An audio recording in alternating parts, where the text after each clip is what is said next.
حضرات گرامی، اس وقت آپ حضرات یہاں تشریف لائے، ہم سب بہت مشکور و ممنون ہوئے کہ آپ حضرات نے اپنی محبتوں کا اظہار کیا۔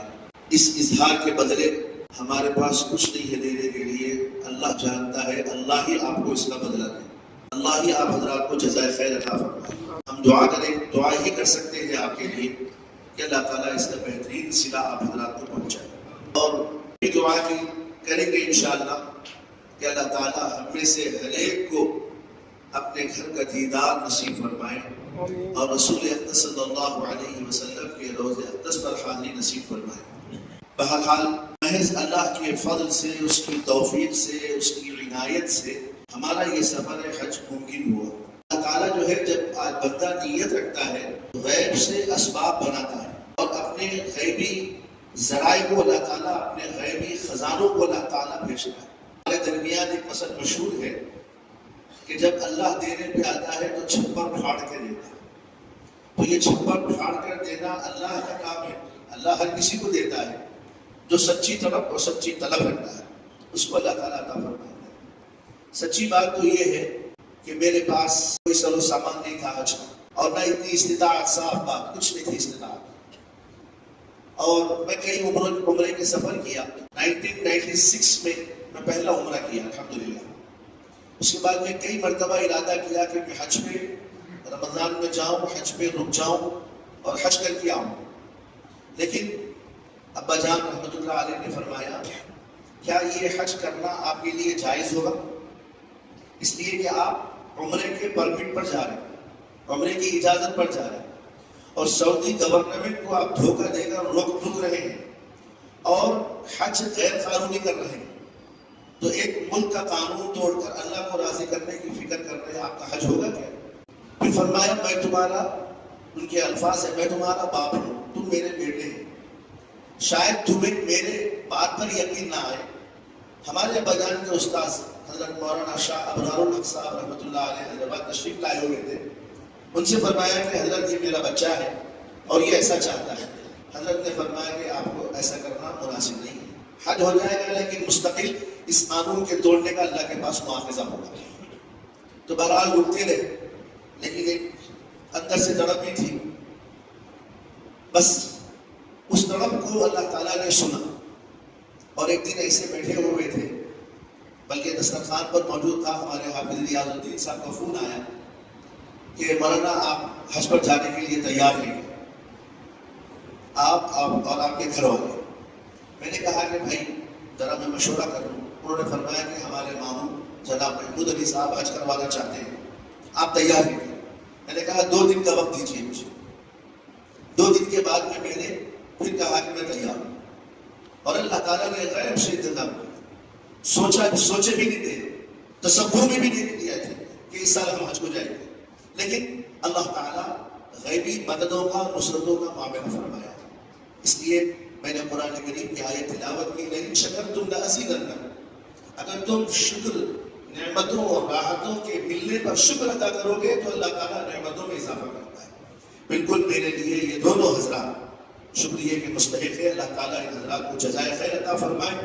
اور پھر انہوں نے جو ہے کہا کہ ایک اور صاحب کو حج کرانا چاہتے ہیں، انہوں نے بھی امیر صاحب کا نام تجویز کیا۔ الحمدللہ اللہ کے فضل و کرم سے حج کر کے آئے ہیں۔ دعا فرمائیے کہ اللہ تعالیٰ ہمیں ہمارا حج مقبول و مبرور بنائے، ہاں حج کو قبول کرے اللہ تعالیٰ۔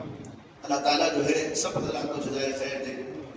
اور دوسری بات یہ ہے کہ جتنے مناسک حج ہے، حج کی روح اور حج کی خصوصیت یہ ہے کہ جہاں سے انسان کی عقل ختم ہوتی ہے وہاں سے یہ حج شروع ہو جاتا ہے۔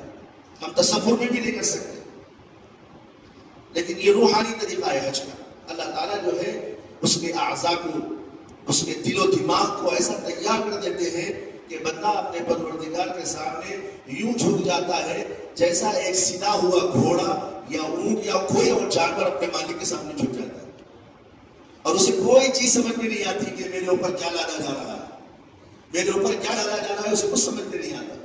اسی لیے بزرگوں نے لکھا کہ حج ایک عاشقانہ عبادت ہے۔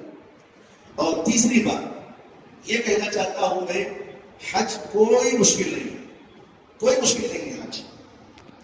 حج کے بارے میں یہاں ٹریننگ کلاسوں میں جو سمجھایا جاتا ہے کہ ایسا کرو، وہ کرو، یہ کرو، ایسا اور ویسا ہونا چاہیے، میری نظر میں سب غلط بات ہے۔ حج ایک دم انتہائی آسان عمل ہے، اور آپ خود غور کر لیجئے، ہمارے ساتھ ہمارے قافلے میں 2 ضعفاء ہیں، جناب عبدالوہاب صاحب اور ہمارے امیر صاحب۔ یہ حضرات کے بارے میں کچھ لوگوں کا تاثر یہ تھا، اور مجھ سے بار بار کہا کہ مولانا ان لوگوں کو آپ روکی، کیوں آپ حج میں جانے کی ہمت دے رہے لوگوں کو، پتہ نہیں کیا ہوگا۔ میں سن کے ایک ہی بات کہا، ٹھیک ہے جانے تو دیجیے، اگر مقدر ہوا تو مدینے کے پیوند ہو جائیں گے انشاءاللہ، مدینے میں اگر موت آ گئی تو مدینے میں دفن کر دیں گے انشاءاللہ، اس سے بڑی نعمت اور کیا ہوگا، اس سے بڑی اور چیز کیا ہوگا۔ تو ارادے پر ہے، اور وہاں جانے کے بعد میں اللہ تعالیٰ قوت پیدا کر دیتا ہے، جسمانی قوت بھی پیدا ہو جاتی ہے، روحانی قوت بھی پیدا ہو جاتی ہے۔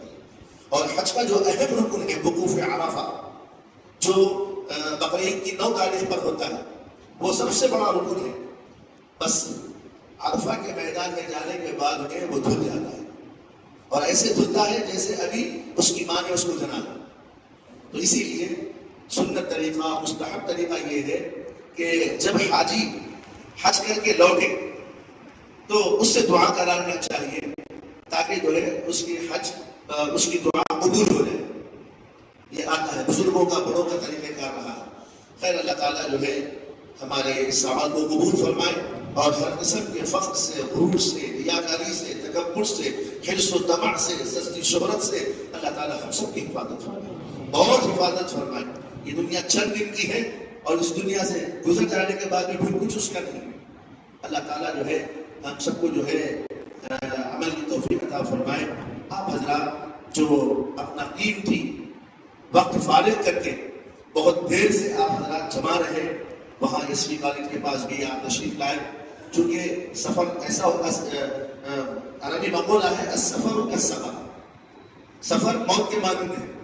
یقین مانیے کل مغرب کی نماز کے بعد مدینہ منورہ میں، حرم مدینہ میں ہم لوگ مغرب کی نماز ادا کر کے بس میں بیٹھے، اس وقت سے اب تک سفر میں ہے، مستقل سفر میں۔ تو بعض مرتبہ ہوش نیش ہو جاتی ہے، اس لیے آپ حضرات کو بڑا انتظار کرنا پڑا، ہم اس کے لیے معذرت خواہ ہیں، ہم معافی چاہتے ہیں کہ آپ کو جو ہے ہم انتظار میں ڈالیں، اس لیے کہ انتظار اشد من القتل، انتظار جو ہے قتل سے زیادہ سخت ہوتا ہے۔ کسی کو قتل کر دو تو جو ہے 2-4 منٹ میں اس کی جان چلے جائے گی، ٹھنڈا پڑ جائے گا، لیکن انتظار کی زحمت ایسا ہوگی، اب ہوگا، جب ہوگا، اب ہوگا، جب ہوگا، لیکن آپ نے انتظار کو گوارا کیا۔ بس اللہ تعالیٰ اس کے جزائے خیر دے۔ اور اخیر میں ہمارے پروگراموں کے، ہمارے ہر چیز کے جو سالار ہیں جناب حافظ خلیل احمد صاحب زیدہ مجدہ، میں ان کا بھی ممنون و مشکور ہوں کہ انہوں نے جو ہے یہ حسین گلدستہ سجایا۔ میں بالکل ممنون و مشکور ہوں اللہ تعالیٰ کا بھی۔ اللہ تعالیٰ نے یہ عزت بخشی، اللہ تعالیٰ مجھے اور تمام حجاج کرام کے واسطے سے تمام حضرات کے اللہ تعالیٰ جائے حاجتوں، تمناؤں، مرادوں کو پورا فرمائے۔ میں ان تاثرات کے ساتھ اپنی بات کو ختم محمد وعلى آل سيدنا محمد وبارك وسلم۔